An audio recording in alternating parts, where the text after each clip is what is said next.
Live on WFLA Now. With a specialized degree in climate, Chief Meteorologist and Climate Specialist Jeff Baradelli is pioneering the way we look at climate and extreme weather. Welcome to Jeff's Climate Classroom, powered by ArmorView Window and Door.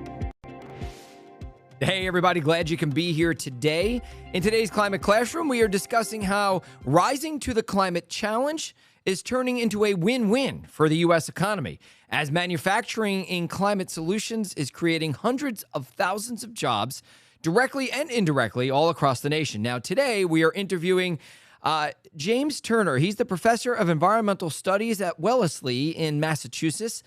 He and his students keep track of U.S. progress in its attempt to pair action on the climate change issues that we're having and also create a manufacturing boom to not only create jobs, but also allow the U.S. to be a world leader in the clean energy revolution. So let me bring him on screen. I want to thank Jay Turner for joining me. Thank you, Jay. Hey, Jeff. Glad to be here. So I got to tell you, I get a lot of my information from you. I was telling you this before. I'm a climate scientist or climate specialist. I do a lot of weather forecasting and I do a lot of climate education. But what is on the fringe of this expertise is how we are solving or trying to solve this problem, especially when it deals with industrial policy, especially when it deals with the clean energy revolution. And that's where you come in, because a lot of the information I have, I get from you. And as far as I know, you're one of the few real-time trackers of, just how well the U.S. is doing in getting into this green energy revolution. So just for our viewers, Jay and his students, as I mentioned, they keep track of the U.S. green energy boom on a real-time basis on a website called the Green, what is it called? I have it here, the Big Green Machine, right? Yeah, the Big Green Machine. Big Green Machine. Okay, so first things first, I want to ask you, what are you seeing in big trends in terms of investment in clean energy manufacturing, Jay? Yeah, I mean, as you alluded to, really, from the top here, it's just there's a lot of investment and it is accelerating. A lot of this can be traced back to the Inflation Reduction Act. People think of that as an energy bill and a climate bill, but it's really an investment law. And, at this point, we're tracking $129 billion in private sector investments just since that law passed, which was 21 months ago. That's to support 182 projects and 128,000 new jobs. So we're seeing a lot of investment, and the what you've got there up on the screen is not just what's kind of post-Inflation Reduction Act. It's everything we're tracking from 2010 forward. And it turns out that the big winners here are the battery industry and the electric vehicle industry. And we're also seeing some investment in solar and wind, but really the headliners are the EVs and the batteries. And what else? Big trends you're asked.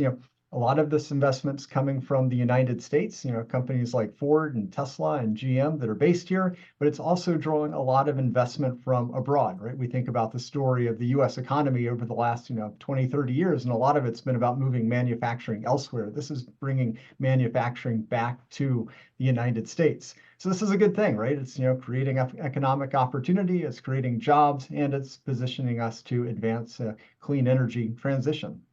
So this graphic that we're looking at right here is the capital investment in the U.S. By quarter, and that dash line you see on the right, that's when the IRA was passed. And on the right, you can see how there was a big increase in capital investment in green energy in the United States after the IRA was passed. But what you notice is a lot of red. So my question is, Jay, why is it batteries? Why are batteries so popular? Popular, or I guess another way to put it is, batteries are critical to making this energy transition, right? To decarbonizing, getting the fossil fuels out of our transportation sector, to supporting the deployment of more renewables like solar and wind on the electric grid, right? To do those things and to have reliable transportation and energy system, we need to have a lot of batteries. So the Inflation Reduction Act specifically incentivizes bringing battery manufacturing to the United States. It includes incentives that are targeted towards providing support for every kilowatt hour of batteries that are manufactured. And the incentives are significant enough that they have changed the behavior of companies like Panasonic and LG and companies like Tesla, which have been investing more in, and a lot more in battery manufacturing here domestically. Yeah, so batteries are the big winner Well, so because let me there's, just say to the yeah, folks who are watching, and I already mentioned it, but I want to mention it again. When you look at this graph, it's batteries are in red, and that's yes. total investment. You can see how total investment's gone through the roof since 2020, and especially after the IRA was passed. A lot of money going into green energy right now, but the batteries taking the lion's share, and then the green is EV investment, right? That's right. And then the last there that you can see is the yellow, which is solar. And if you look carefully, you can see some blue, which represents the wind sector. Right, and that's an interesting one. So why don't we talk about this? Why, first of all, why are wind and wind and to some degree solar so far behind in investment? Is it, I read an article recently which really changed my views to a degree. We always talked about how the clean energy transition would go a lot faster once electricity from solar and wind became less expensive than gas and oil. That makes sense, and we're seeing an acceleration of that. But I also read an article that was really interesting about this, where it said, okay, but can the business owners make as much money off of solar and wind as they can make off of oil and gas, right? Because in order to invest a lot of capital, business folks need to know, and private investment firms or hedge funds or whatever, need to know that there is a return on investment of big size in solar and wind, as big as it is off oil and gas. Otherwise, the transition goes more slowly. Do you find that to be accurate in any way, shape, or form? I think there are a couple of pieces there. I mean, one, the cost of wind and solar has fallen quickly over the last decade, right? It has reached cost parity with conventional sources of electricity generation like the gas and the coal. And we are seeing deployment at scale of these technologies, right? Investors, private companies, they're moving in this direction, and they're moving in the direction, at scale, right? I think if you go and you look at what kind of new electricity generating, technologies being brought online in the United States right now, it's 90, I'd even say 95% plus renewables like solar and wind. So, I think we're seeing this transition happen. I mean, at the same time, right there, most of the electricity generated in the US is still coming from fossil fuels, but it's not so much where we are today, right? But where we're going to be 5 and 10 years from now. And I think we're starting to see this transition take place. And I think it's because, industry is seeing it as an opportunity. It's a threat to the fossil fuel industries, but even some of them are moving in this direction as well. Can I ask you a question? As someone who follows this closely, as someone who's probably studied this for a long time, are you surprised at all by how quickly this is going? Do you think it's going less slowly than you anticipated or faster than you anticipated? And a second part to that question, how much of this acceleration do you think is due to the Inflation Reduction Act? Yeah. All right. Those are big questions. The first I ask one, big questions. Don't come on the show if you don't want to answer big questions, okay?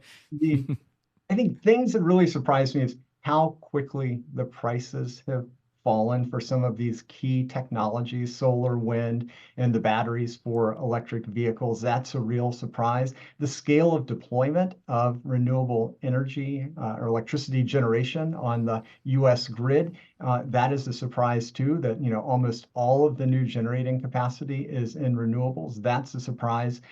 What maybe isn't happening as quickly as the uptake of electric vehicles, right? There's still a lot of concern about that. And we face challenges. It's not just about building individual solar farms or wind farms or factories. We also need to provide the infrastructure to support this. So we've got an electricity grid that we're going to be asking a lot more of in the decades to come. Mm-hmm. And we haven't seen a lot of investment in that. So let's get into that, because that's something that keeps me up at night. I mean, hurricanes and our poor grid that takes forever to get permitted and to get upgraded. And it's not just the federal government, right? You have to have agreement from states and local communities.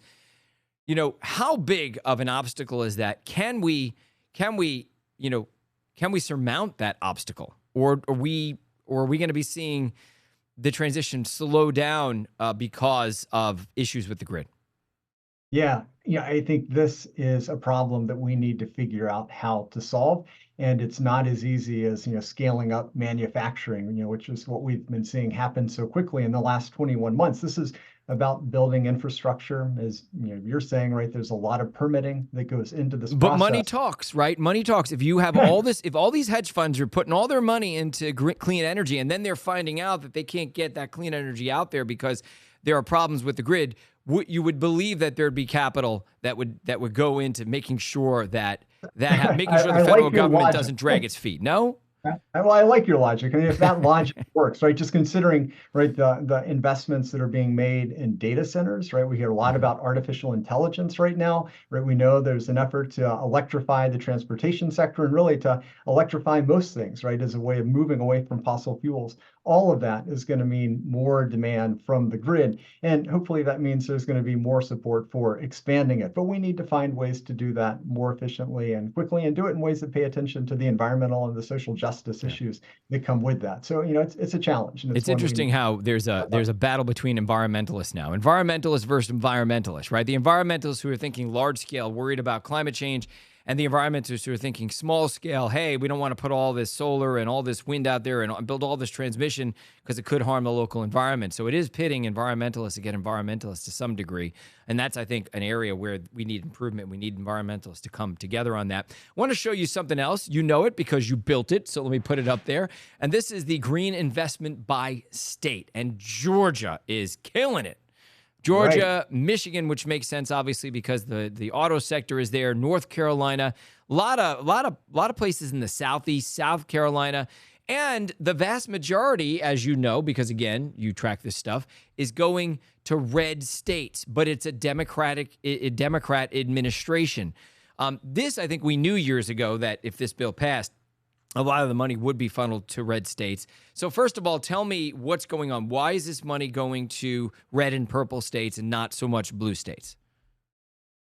Yeah, I mean, it's a really interesting trend. And I think a lot of people foresaw that this might be the case, but the degree to which, we've seen kind of an asymmetry in the investment, right? We're talking about 85% of these new investments are going into congressional districts that are led by Republicans. Why is that the case? I don't think it's kind of a deliberate strategy that these companies are deploying. It's more about where there's land that's available, where there are abundant supplies of power that can supply these new factories, and where people need jobs, where there's a strong and base of workers that can go and work in these factories. And how about tax incentives? I imagine Georgia is probably pulling in some of these businesses because they have better tax incentives for these businesses than, let's say, in New York or California.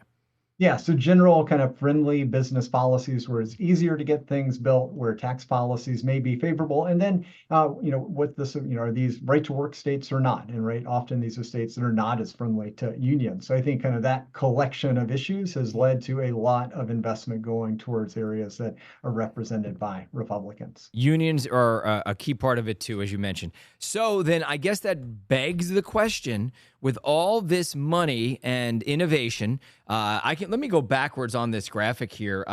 We're talking about the states, but I actually want to go. So give me a second because I want to show the graphic again. Give me 1 second.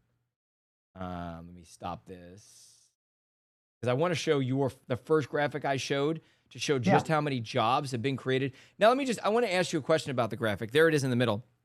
Yeah. Estimated jobs created or estimated jobs pledged by these projects? Because it's like it's 450 projects that are involved in the green energy transition and 385,000 jobs, a ton of jobs, pledged or actually active. Yeah, so what you've got up on the screen is actually, it's a good question because it's a combination of jobs that exist in these factories that are already in operation, plus what the projections are, what the companies have disclosed. These are our hiring goals for these new projects. If you break that out and you only focus on the projects that are have been announced since the Inflation Reduction Act, that's 128,000 kind of projected jobs that are expected to be created by those projects. So what you've got, right, is everything both projected and in place. All right. So then the next question naturally is, okay, a lot of this money going to purple, red districts. How is this going to affect, and a lot of these new jobs being created there too, how is this going to affect, if at all, the presidential election?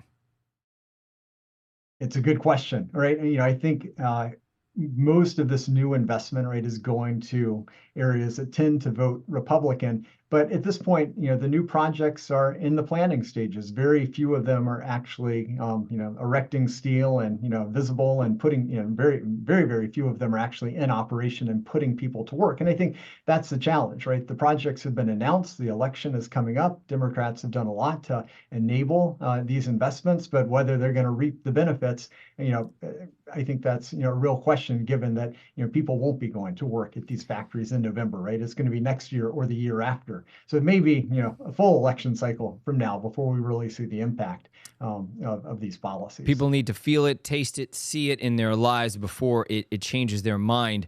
And I think, that's one of the dangers of having a long-term strategy, which is necessary if you want to make America a manufacturing power again. Is you gotta support it with a long-term strategy. Unfortunately, that does not pay dividends to the current office holder of the United States, whoever that may be at that time, because it takes decades to really see the value of those long-term strategies. So who knows what's going to happen in this election, but certainly a lot of these projects, as you mentioned, just aren't built yet or are in the building phases right now. You wanted to talk about mining. The mining of people always say, oh, we don't have enough lithium. All of a sudden, they found more lithium in Pennsylvania a couple of days ago or something. I saw an article. So we're not going to run out of lithium. But why don't we talk about mining? Because there are a lot of people who push back on clean energy and say, oh, it's not that clean. We have to mine a lot, and it's dirty, and it creates pollution. So what do you have to say about that? I've got a lot to say about it. I wrote a whole book about batteries. What is that book? Yeah, that book is Charged: A History of Batteries and Lessons for a Clean Energy Future. And it's a book about batteries and what we can learn from the past as we think about this clean energy transition. But the motivation for that book was just the realization that if we're going to stop pulling fossil fuels out of the ground to power our society, we're going to need to pull a lot of other materials, right? The lithium and the nickel and the manganese and the graphite and the copper to enable all of these clean energy technologies. And so it's not as if we're going to step away from mining altogether, but we're going to have to change those practices. And recognizing that that is a challenge is important, because we want to make sure that we're mining those materials in ways that are as sustainable and clean and just as possible, which really means scrutinizing the supply chains. Right. So that's, I think that's an important issue to think about with this energy transition. So, are the naysayers right? I mean, is this new, push to mine critical metals and minerals more polluting than, let's say, the mining or drilling for oil, gas, and, mining of coal? Yeah, so there are always costs, right, when we're making any environmental decision, right? There's no free lunch. But the question is the relative impact of these different options that are before us. And there's no question that moving away from fossil fuels and moving towards, say, electric cars are going to minimize the overall impact on the environment. And there are things we can do to further minimize those impacts and make them more sustainable. But there's research out there, it's not mine, that looks at this energy transition and what the impact on mining would be. And it focuses on comparing kind of what's needed to scale up clean energy technologies with the existing coal industry. And what they find is that switching to clean energy technologies will reduce overall mining by about a third compared to all of the mining for coal today. If we get really good at recycling, we'll actually have mining by half. And there is recycling already happening, right, in clean energy? There's certainly recycling happening, and it's scaling up. But the good news, right, is once you extract all of those materials, right, all the lithium and nickel, and it's in circulation, it can be recycled over and over again. So we're going to see a real decline in overall mining compared to the fossil fuel economy, but we are going to have to reckon with the need to scale up the mining of these other materials. Can we talk about a pet peeve of mine? That the United Sure. States is not signed on that international deal that mines the bottom of the Pacific Ocean. And, we've kind of other countries are already working on it. They have parcels of land. Companies want some certainty from the U.S. government that we're going to be in that process, but we're not a signatory for that particular deal that allows these countries to mine the Pacific Ocean, the bottom of the Pacific. What do you have to say about that? I know I didn't explain it very well. I know you know what I'm talking about. It's something I've seen on several programs. So, but it is something that I think It's a hot button topic, right? I mean, it's seabed mining, right? Would we be better off pulling nodules, which are kind of loaded with these critical minerals off of the seabed, and there are portions of the Pacific Ocean and other parts of the oceans that do have more of these materials that could be extracted. To date, that's not happening at all, but there's a real push, both some countries, some small island states, and some mining companies that are looking at this as an option. But there's some regulatory steps that have to be cleared at the international level. And it brings this question to a head. If we're going to need these materials to enable a clean energy transition, which is going to help address climate change and improve health for the public in general, where do we get the minerals to do that? Is it better to mine them on land where there going to be impacts? So there would be impacts to do it off of the seabed floor too, but they may be lower impacts or easier to manage than what we're doing at present. So, that's a question that needs to be addressed. But right now, we're not even playing ball. We're not even in the game. No, right. The U.S. is not. Mm-hmm. Okay. All right. So that was a pet peeve of mine. So I wanted to ask you about that. China. I want to talk about China. So this is something I've been touting for so long. If you follow me on social media, you see I post it often. China is wiping the floor with the rest of the nations when it comes to the clean energy transition. I mean, they are killing it.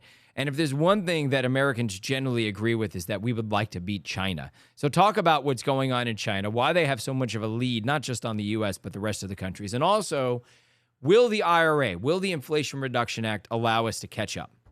Yeah, you're exactly right in your characterization, right? Just the scale of clean energy deployment, electric vehicle uptake, and this work is happening at an incredibly fast pace in China, and that's not new.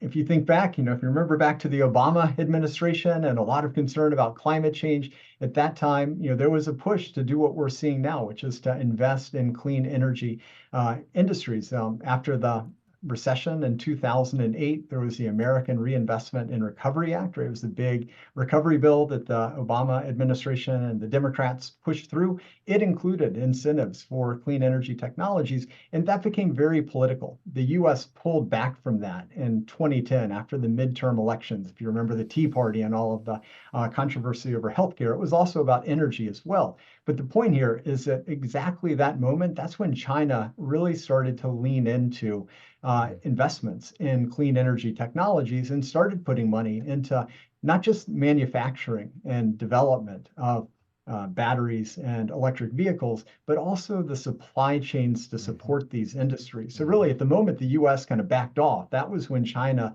leaned in, both domestically and in building connections with the countries that supply all of these different minerals that we've been talking about. So that's given China a good decade head start. And I think what we're seeing now with the Inflation Reduction Act is really an effort to play much needed catch up, where the U.S. is providing that kind of support, supporting the development of supply chains, and it's making a difference. I mean, the scale of manufacturing that we're seeing planned for the U.S. right now, it puts the U.S. in the position to manufacture enough batteries by the early 2030s to support 10 million new EVs every year. Right? We sell about 12 or 13 million or billion.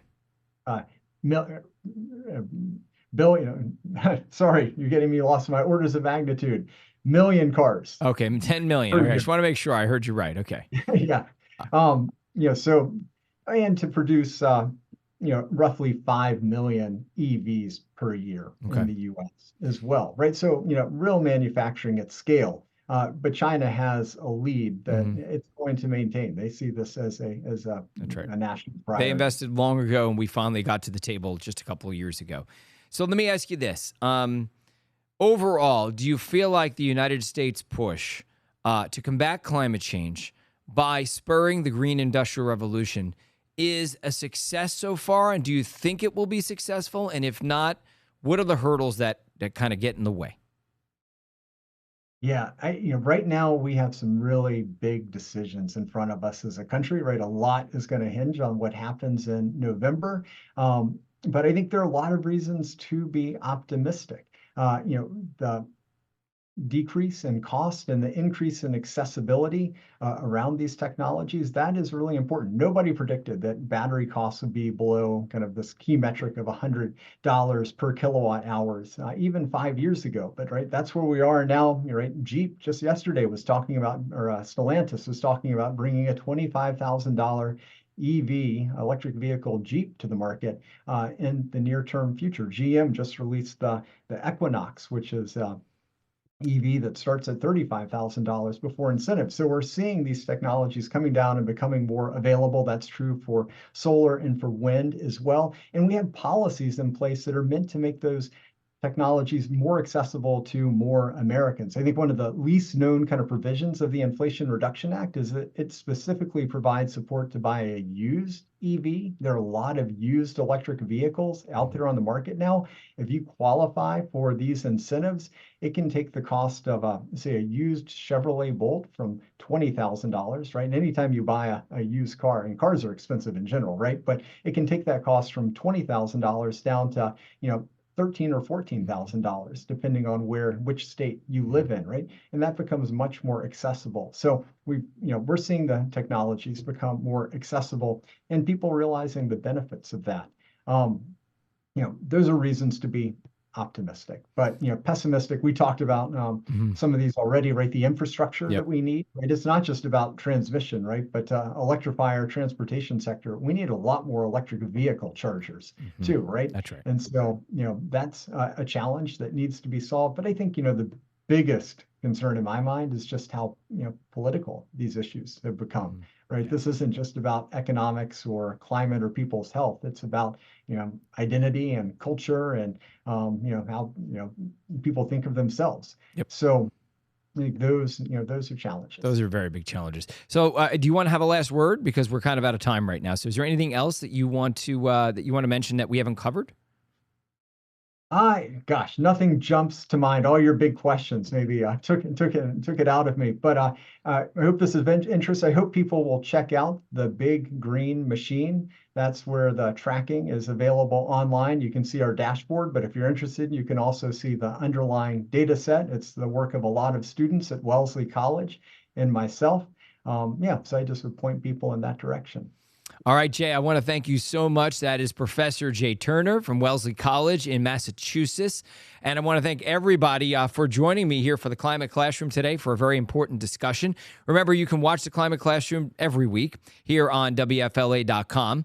And by the way, you can check out the article that I wrote on this, and you can get links to Jay's information by going to our website, click on the weather tab, and then click on Jeff's Climate Classroom, and you will find the information that you need. And by the way, I'll just remind you that you can watch this on YouTube later today. We'll take this, we'll send it to YouTube. People watch this on Facebook. They watch it on WFLA.com. And you can listen to it also on as a podcast on Spotify and also on Apple Podcasts. Again, thank you very much, everybody, for joining me, and I'll see you again next week for Jeff's Climate Classroom.